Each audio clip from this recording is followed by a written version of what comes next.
नमस्कार, मैं पायल शुक्ला और आप देख रहे हैं 24 न्यूज। आइए एक नजर डालते हैं महाराष्ट्र की कुछ खास खबरों पर।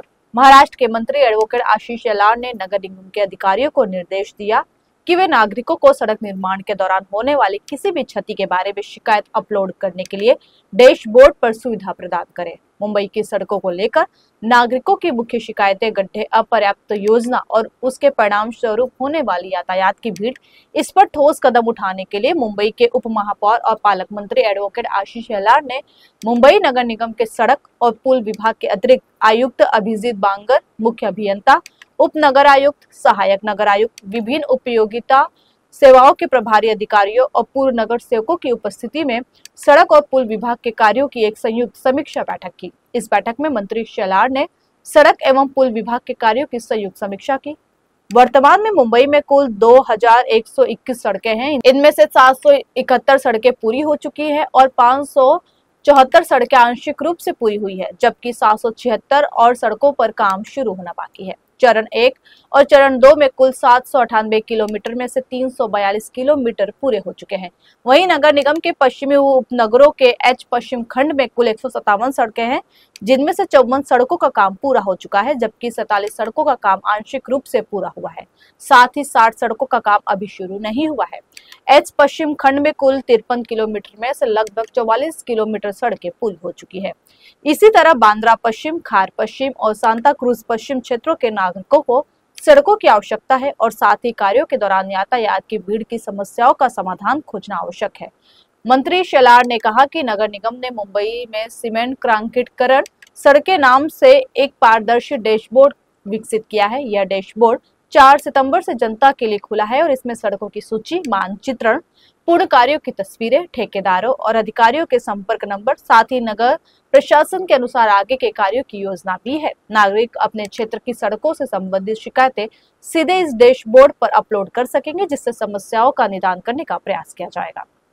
मुंबई महानगरपालिकेच्या रस्ते व पूल विभागाचं काम ज्या अतिरिक्त आयुक्त आहेत त्यांच्याबरोबर मुख्य अभियंता, रस्ते व पूल वाहतूक, बरोबरीने deputy municipal commissioner, assistant municipal commissioner, विविध युटिलिटीज सर्व्हिसेसची जबाबदारी महापालिकेत ज्यांना आहे ते सर्व अधिकारी, आमच्या नगरसेविका या सगळ्यांबरोबर आम्ही आज एक बैठक संयुक्तरित्या घेतली आणि आपल्या सगळ्यांनाच मुंबईतल्या रस्ते, रस्त्यावरचे खड्डे आणि रस्ते करताना बांधकामाचं नियोजन, त्यातना ट्रॅफिक कंजेशनची समस्या या चिंता असतात आणि त्यामुळे त्याचं नियोजन करण्यासाठी आम्ही बसलो होतो। सर्वसाधारणतः मुंबईत 2121 रस्ते आहेत, ज्यापैकी 771 रस्ते पूर्ण झाले आहेत। फेज 1 आणि फेज 2 यामध्ये कंत्राटदारामार्फत 574 अंशतः पूर्ण झाले आहेत आणि 776 अजून रस्ते सुरू केलेले नाहीत।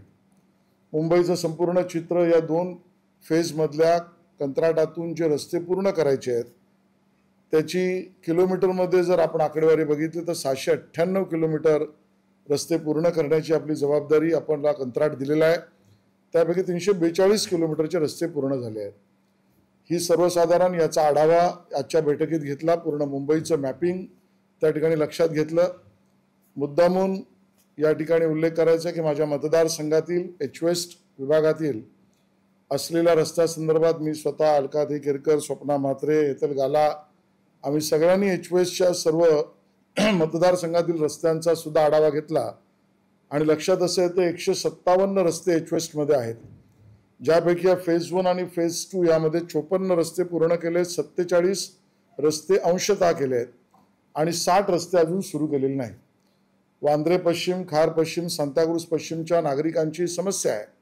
रस्ते हवेच आहेत आपल्याला, पण रस्ते निर्माण करताना होणाऱ्या ट्रॅफिक अडचणींपासून आपल्याला सुटका हवी आहे आणि म्हणून एच वेस्ट मधल्या 53 किलोमीटरपैकी जवळजवळ 44.47 किलोमीटर एवढा रस्त्याचं बांधकाम पूर्ण झालं आहे। आणि म्हणून यापुढे काय करायचं याचा आढावा घेताना महापालिकेने आपल्या वेबसाईटवर सिमेंट कॉन्क्रिटायझेशन रोड्स इन मुंबई या नावाने एक डॅशबोर्ड निर्माण केला आहे। तो 4 सप्टेंबर पासून तुम्हा सगळ्यांसाठी जनतेसाठी खुला आहे आणि ती व्यवस्था जी केली आहे ती पारदर्शक आहे। त्यामध्ये मॅपिंग आहे, त्यामध्ये रस्त्याची यादी आहे, काम पूर्ण केलेल्या रस्त्यांचे फोटो आहेत, कॉन्ट्रॅक्टर, अधिकारी यांचे नंबर आहेत आणि बरोबरीने यापुढचे रस्ते कसे होणार त्याचं नियोजन सुद्धा स्पष्ट केलेलं आहे.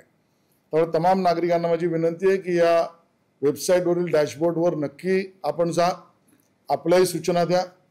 या सगळ्या आढाव्यानंतर डॅशबोर्ड बघितल्यावर काही सूचना, काही निर्देश त्या ठिकाणी मी केलेत. मुंबई महानगरपालिका ते काम पूर्ण करेल अशी अपेक्षा आहे.